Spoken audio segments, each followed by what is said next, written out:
Space-based solar power is the concept of putting large arrays of solar panels up in space and transmitting that electricity wirelessly down to Earth.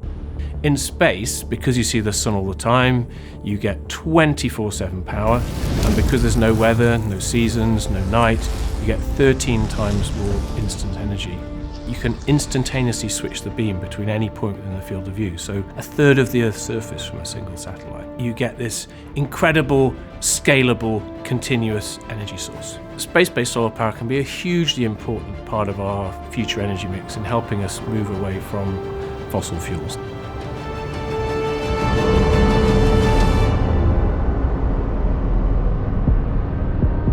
Space is our adjacent economic sphere. It's already had a huge impact on the way we understand and manage our environment and the climate. And I think it opens up just a huge range of fantastic possibilities for the next generation. I'm Sam Adlen. I'm co-CEO of Space Solar, where we're developing and commercialising space-based solar power, leveraging the abundant energy in space to provide clean, affordable power to markets on Earth.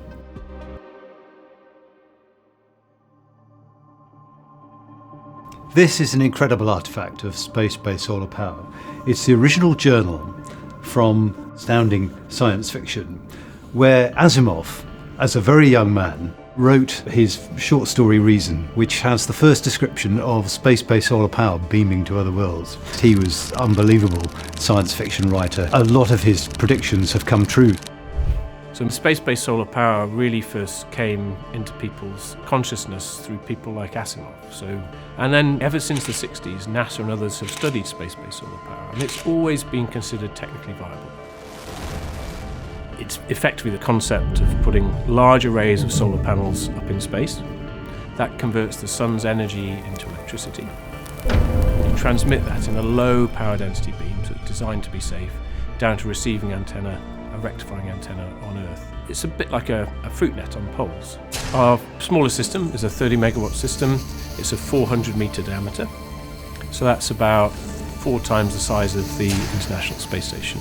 Then our largest gigawatt scale, 650 megawatt system, is 1.4 kilometers diameter. To put that in context, a couple of gigawatts is a typical power station and provides city scale power. Now, one of the challenges with space solar power is as you go around the orbit, you need to both point at the sun and the Earth all the time, changing the angle. So most designs, or many designs, have a large mechanical rotating joint, which is heavy. Our first demonstrator is called Harrier. It's a half-meter demonstrator of our core technologies. It is the world's first type of a 3D retrodirective phased array. We do something slightly different at Space Solar. We're using this helix shape, and this helix allows us to electronically steer the beam. So Harrier is this first attempt at showing full 360-degree wireless power transmission using this helix shape. This enables us to both point at the sun, we fix ourselves at the sun, but electronically we can steer the beam in order to keep pointing at the Earth.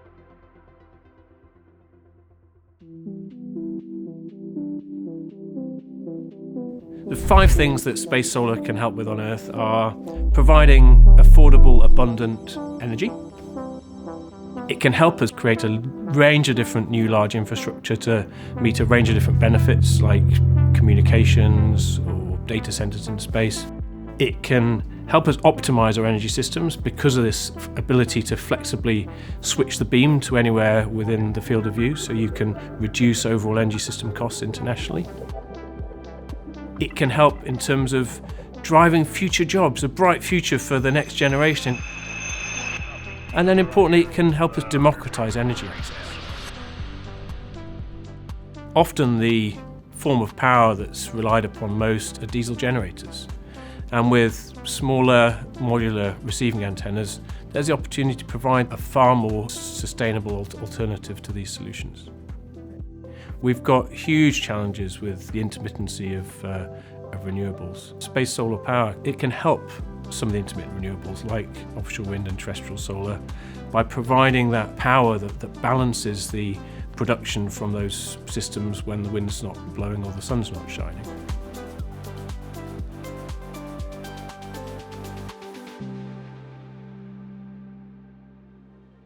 So with the change in launch costs that we're about to see, space-based solar power is now incredibly economically viable. It's important that we introduce new energy sources because, frankly, energy demand is just skyrocketing.